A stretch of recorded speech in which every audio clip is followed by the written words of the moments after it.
guys, welcome back to Murder in the Midwest. I'm Brooke, and if you are new here, my channel talks about unsolved homicides that have occurred in small Midwestern communities. Today is the third and the final installment on my Devil's Playground series. So I have been talking about men who have gone missing in the Centralia, Illinois area, specifically an area of Centralia known as the Devil's Playground. We will get into that in a second. Today's case, we're going to be talking about Keith Wayne Royer, who disappeared in March of 2016. But first, if you like what you see, please hit the subscribe button. There's also a bell notification that you can hit, which will alert you when I upload new videos, which is every Wednesday. I also have an Instagram that you can follow, which is Murder in the Midwest, and a Twitter as well, which is just Murder Midwest. Okay guys, let's dive into Keith Wayne Royer. This case is a little frustrating because there's not a lot publicly available about this case. In fact, the Missing Persons Network, which I have talked about in my other cases, and I'll link below, they just recently did a video with Keith's mother, Joyce, and she gave a lot of details about this case, which is where I got most of them from. But there's still a lot of vagueness surrounding his disappearance and a clear timeline of when he disappeared, which I believe there's a reason for that. We'll talk about that later. But first I want to get into the details about Keith and what we know for sure happened to him. So we start with the fact that Keith Wayne Royer, he was 26 years old and he disappeared in March of 2016. Now, Keith was originally from the Centralia, Illinois area, but at the time that he disappeared, he was living in Sandoval, Illinois with his girlfriend Tasha and his 2 children. But this is what we know. So starting March 1st of 2016, his girlfriend Tasha said that a friend picked Keith up from their home and they were going to Centralia to see another friend. Keith wasn't sure how long he would be in Centralia for, but he did tell Tasha that he would call her once he knew more, and she said that was fine. I believe that is the last time that she ever talked to Keith again. Now, it's also very unclear what the reason was that they were going to Centralia. I've never seen that publicly stated, but he and this friend made their way to Centralia and they were staying at a friend's house. We know that Keith was at that friend's house because after everything went down and he disappeared, his cell phone was actually found at this female friend's house that they'd been staying at. So again, this is where details are a little vague. We don't know why he was in Centralia and we don't know exactly how long he was there for. What we do know is on March 9th, he actually called his mother, Joyce, and he asked her where he could get his Illinois state taxes done. He told her on the phone that he felt like, quote, he was running with the wrong crowd and he wanted to get out of Illinois. So he was looking to get his taxes done quickly.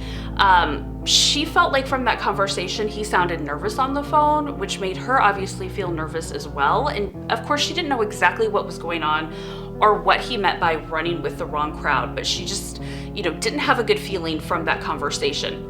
Now, I'm not sure exactly where Joyce was living. She didn't state in the interview where she was at the time that he called her. I guess I'm assuming she was not in Centralia because instead of just going to see her, he did call her. So a little unclear on exactly where Joyce was living while all this was taking place. But nonetheless, March 9th would be the last time that Joyce would ever talk to Keith.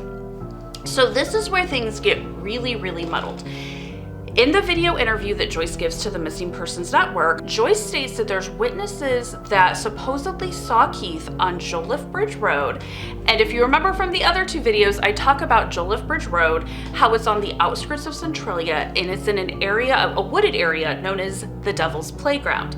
Now, this area of Centralia has rumors swirling that since the 80s, it's been the site of satanic cult rituals and that it could have played a part in the disappearance of Joshua Mahaffey. I will link that video below. He was actually the first episode in the Devil's Playground series. But 2 people saw him supposedly in a red pickup truck, and the person he was with was unknown. This is where, when I talk about the details on this case are vague, I'm not sure when he was actually seen on Joliff Bridge Road in this red pickup truck. The timeline is not given on that. It's never stated what vehicle Keith actually traveled to Centralia in. So was that red pickup truck his friend's pickup truck? I don't know. But anyway, so people supposedly saw him on Joliff Bridge Road. Sometime later, so around March 20th, I'm guessing, because I've seen the dates around Keith's disappearance, I've seen two different things. I've seen one stated that he was last heard from March 9th, which of course that would be the conversation with Joyce. But then I've seen he was actually last seen March 20th. So this is where the timeline on Keith's disappearance gets a little vague. So the friend that Keith went to Centralia with said that they then decided to go to Mount Vernon. Again, we don't know the reason for that, but Mount Vernon is located close to Centralia. He said that while they were in the car and traveling to Mount Vernon, Keith actually jumped out of his vehicle. And that's the last time that he saw him. I've seen Keith's disappearance date stated as a couple different dates, but one of them is March 20th. So I'm assuming that that is the date then the friend is saying that he jumped out of his vehicle, and that's the last time that he ever saw him. It's interesting to note that the friend doesn't give an exact location of where he jumped out of the vehicle, which if my friend jumped out of a moving car, I think I would remember exactly where that happened, but I've only seen that the whereabouts in Centralia are unknown of where Keith jumped out of this vehicle. So I think that that's a little odd as well, that we don't know exactly where this happened. And then what happened in the weeks after that, I'm not sure, but eventually Joyce reported Keith missing April 7th of 2016. So when I talk about, a muddled timeline and really vague details, this is what I'm talking about. We don't have an exact, did he jump out of this car on March 20th? We're taking his friend's word for it. We don't know why he was in Centralia. That's really unclear to me as well, and that doesn't make a lot of sense to me.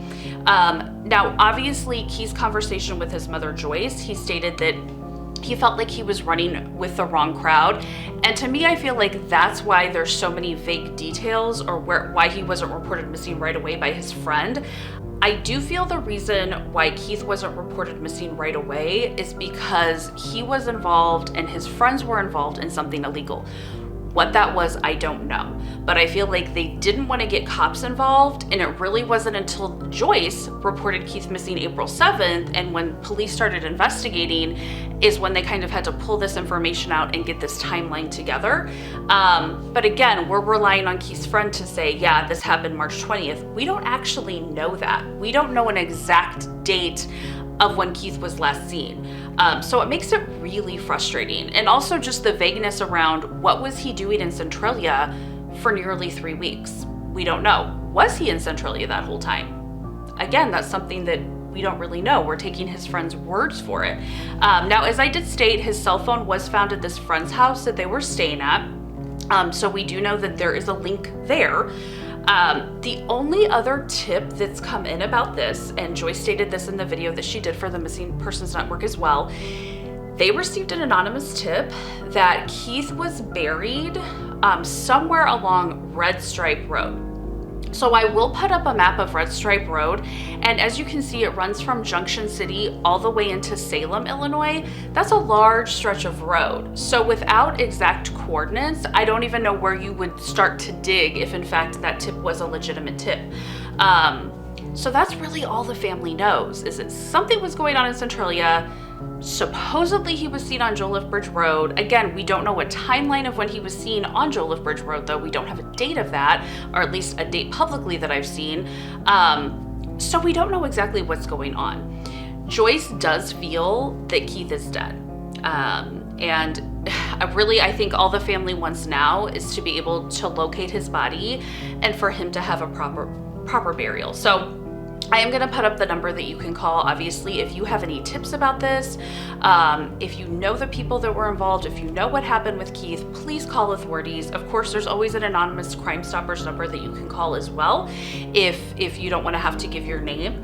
And also, too, if there is some truth to the fact that Keith is buried on Red Stripe Road, if you know exactly where, please let this family know. Like I said, they really just at this point want his body, and they want to be able to bury him. So it's a little frustrating that we don't know more about what happened to Keith Royer, but I'm hoping somebody will see this and will definitely call authorities and help the family at least locate his body and put that chapter to rest. So this really concludes and wraps up my Devil's Playground series. There are more men that have gone missing in the Centralia, Illinois area, definitely, but I wanted to focus on the 3 that had ties to Joliff Bridge Road.